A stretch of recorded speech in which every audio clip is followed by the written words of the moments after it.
Eh bien salut à tous, ici Xenio0 et on se retrouve pour les news comme chaque semaine maintenant. Tout de suite, voici le sommaire. Au sommaire de ces news, dans les cartes graphiques, nous avons EVGA.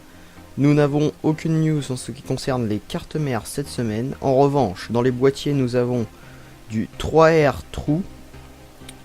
Dans les processeurs, nous avons AMD.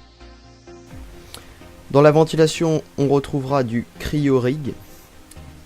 Dans les alimentations, nous n'avons aucune news. En revanche, nous avons de la mémoire RAM et du SSD chez Silicon Power par exemple. Sans plus attendre, voici les news. Je vous le disais, dans les cartes graphiques EVGA, avec une GTX 780 qui embarque pas moins de 6 Go de GDDR5, le tout en 384 bits. Vous retrouverez donc deux modèles, une avec le design de référence Nvidia et une qui opte pour le refroidissement maison ACX. Ces cartes seront disponibles dès 549,99$ très exactement. Je poursuis avec les cartes graphiques chez Palit qui sort lui aussi une GeForce GTX 780 avec 6 Go de GDDR5. Cette carte fait en plus l'objet d'un léger OC puisque le GPU est à 902 MHz, la mémoire est à 1500 MHz. Et chez EVGA, on y retourne, vous retrouverez une GTX 750 FTW qui embarque 2 Go de GDDR5. Le GPU est à 1299 MHz, le boost 1320 MHz, la mémoire à 5012 MHz. Le tarif est de 149,99$. Encore une fois. Je poursuis dans les cartes graphiques avec AMD qui nous annonce une carte graphique professionnelle, la FirePro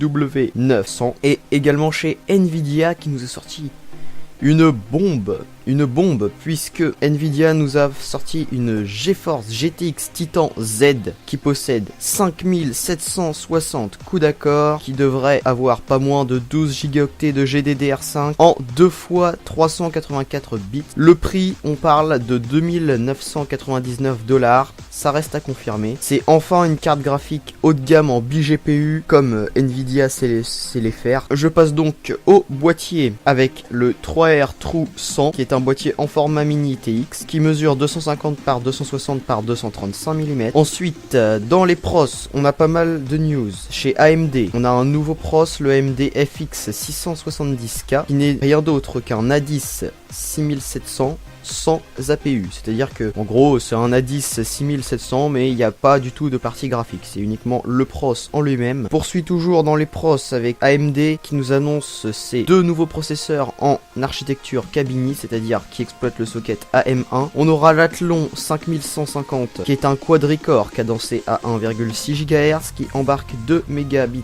de cache, qui a un GPU de HD 8400, le GPU est à 600 MHz, ce pros gère de la DDR3 jusqu'à 1600 MHz, le TDP est de 25 watts, le prix 45$, qui reste quand même d'entrée de gamme pour un quadricore, je trouve que c'est vraiment pas mal. Et on a un autre Athlon, 5350, qui est exactement le même que le 5150, si ce n'est que il est à 2 GHz au lieu d'être à 1,6, et ce dernier est proposé donc à 54$. On passe à la ventilation avec CryoRig et son C1 ITX qui est un ventirad en flow top qui présente très bien et qui fait très bodybuildé puisque il est vachement caréné. Je poursuis donc sur les SSD parce qu'il y en a plusieurs. On a chez Team Group un SSD en mSATA qui offrira un débit de lecture de 530 MO par seconde, un débit d'écriture de 440 MO par seconde. Ce SSD sera disponible en 64, 128 ou 256 Go. Également un SSD chez Silicon Power avec le S60 Slim qui est au format 2,5